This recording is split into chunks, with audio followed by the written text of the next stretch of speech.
Hello, my name is Shannon Jones and I am a professor of English and English language acquisition here at UDIMA.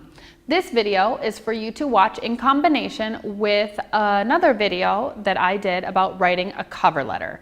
And these two go in together for a potential job. You may also have heard this referred to as a CV, which is short for curriculum vitae. I will refer to it as a resume throughout this video, but you may refer to it as a CV. It's perfectly fine. Okay, so your resume is something quite important to have absolutely perfect. Any mistake is a reflection of your attention to detail. As a person who looks at many resumes, I have to say that if there is a mistake, I am less likely to call that person for an interview. Have another person look over your resume before you send it in to make sure everything is perfect down to the smallest comma and period. All right? So you first start off with your personal information. As you can see here, I've put my full name, followed my address, which I've blacked out, my phone number, and my email. This would be my personal email, okay, not my university email.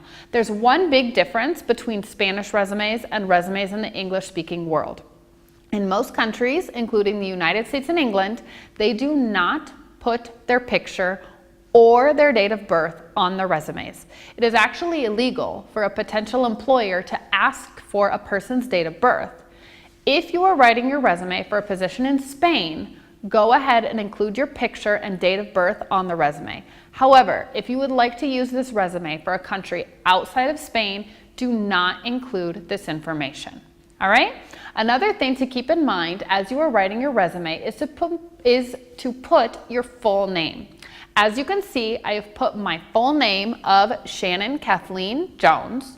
I put it this way to show that if you have a nombre compuesta in Spanish, like Maria Isabel, you should always put your full name. Do not put your nickname, like Maribel, or the name that everybody calls you, like Isabel.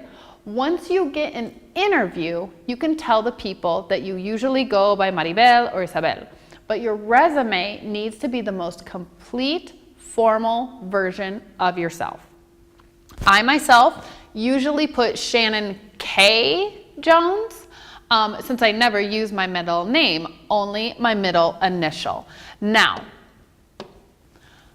in Spain, the fact that you know specific languages is very important. If you have certificates in any language, you should also add it to your resume.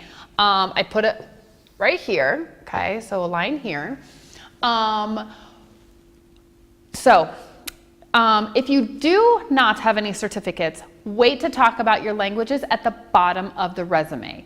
What you are doing with adding your certificates to the top here is highlighting your strengths as a candidate. For example, I do not hold any certificates in English since I am a native speaker. I also do not hold any certificates in Spanish since all my work is in English.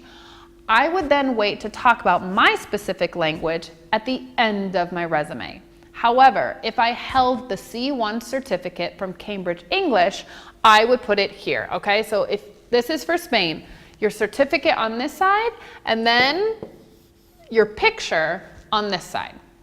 There is one other thing that should be added to the top of your resume.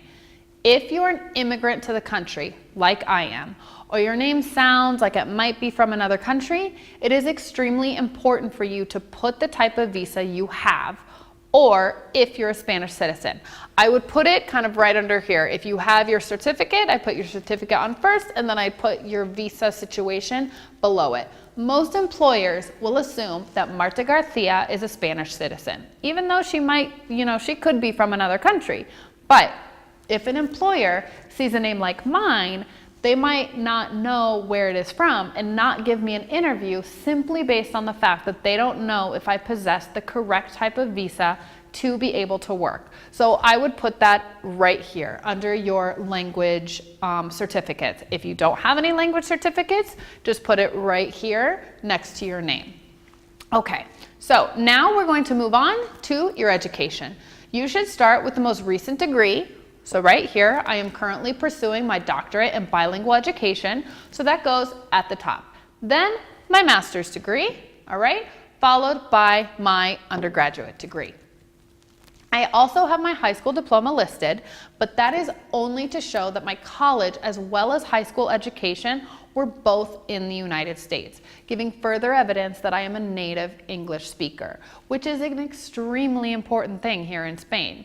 If you have a lot of educational experience, you can leave your high school diploma off, but if this is the first job you're looking for after graduating university, keep your high school on your resume.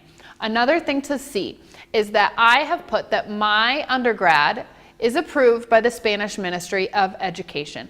What happens in teaching is that I have my master's degree specializing in geography and history, but I would not, as a native speaker, I would not be able to teach geography and history at a secondary level because my undergraduate degree is not from Spain or Europe. So what I had to say is that my degree, I submitted the paperwork to the Ministry of Education, and the Ministry of Education has approved my degree.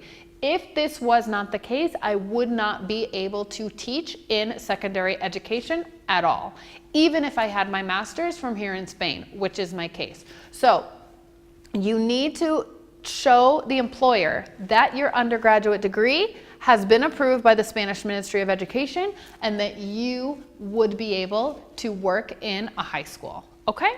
So now, your work experience comes next. You begin with your most recent job, like I have here. I am currently employed at Udima, and then work your way down.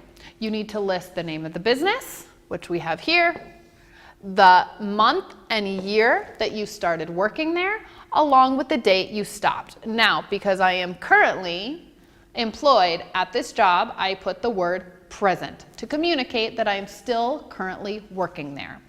As you can see under duties, which we have right here, the English is always in the passive voice. Do not use the first person I. Always use the passive.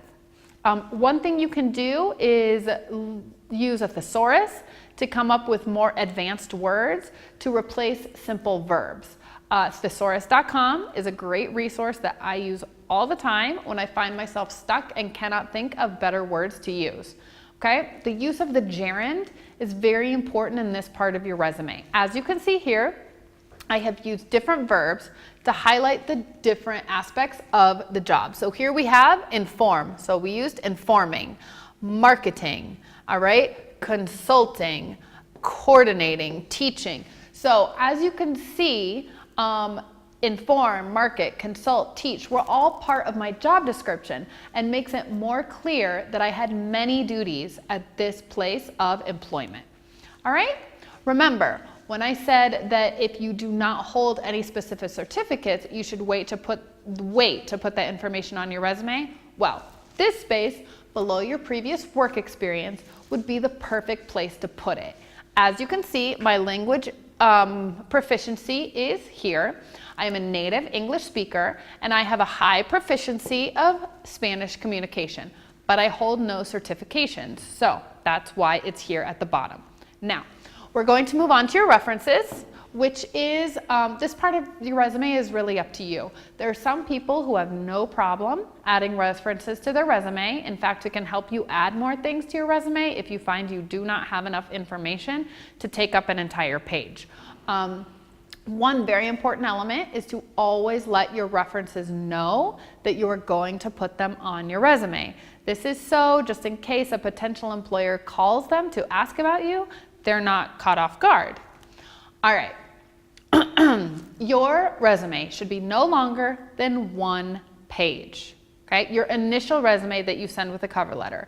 You should be able to fit all pertinent information on 1 page. If you get an interview, you can then bring in a longer resume with papers you have published, conferences you have attended, or other things you would like to highlight.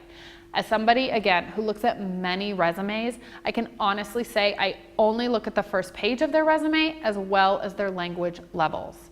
All right? Okay, so that's this part. Now, social media. Assume that the person who is reading your resume is going to look you up online. Okay? They are going to look at your social media accounts as well as simply Google your name. Make sure that all the pictures that are visible are appropriate for the type of job you are looking for. Again, I do this. I get a resume, and the first thing I do is I Google the person's name. I look them up on Facebook, on Twitter, on Instagram. Okay, so again, if you're going into education, make sure that the pictures that you have that are showing are pictures that you would be comfortable with the director of your school seeing it. Okay, so now printing resumes. If you are lucky enough to get an interview based off your resume, you should always bring a few copies printed out with you. Print them out on paper that is a bit thicker than normal paper, and also an off-white color. Doing this will make sure that your resume will not get lost in all the rest of the papers the interviewer may have to deal with. You should also print out enough for each person in the interview to have a copy. Printing out about 5 copies is usually a safe bet, as there are usually about 1 to 3 people in an initial interview.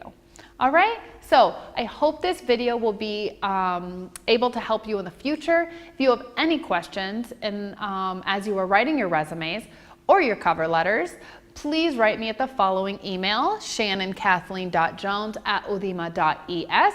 You can also find me on Twitter and Instagram at the handle @ShannonUdima. Good luck.